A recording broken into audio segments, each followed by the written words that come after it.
জি মানে কথা শুনতে পাচ্ছ? হ্যাঁ, শুনতে পাচ্ছি। আপনি কিছু বলছিলেন?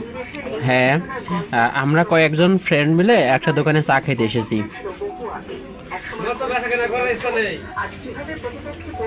বেশ তো, বন্ধুদের সাথে চা খাওয়া আর আড্ডা দেওয়া দারুণ একটা ব্যাপার। আপনাদের আজকের আলোচনার বিষয় কি? আজকে আলোচনার বিষয় হচ্ছে আমরা চারজন মিলে চা খেতে এসেছি। আমি সবার নাম বলবো একে একে, তুমি এর ভিতর থেকে একজনকে সিলেকশন করে দেবা যে আজকের বিলটা পরিশোধ করবে। এটা তো বেশ মজার খেলা। ঠিক আছে, আপনি নামগুলো বলুন। সোহেল, লিমন, রহিম, আব্দুল্লাহ।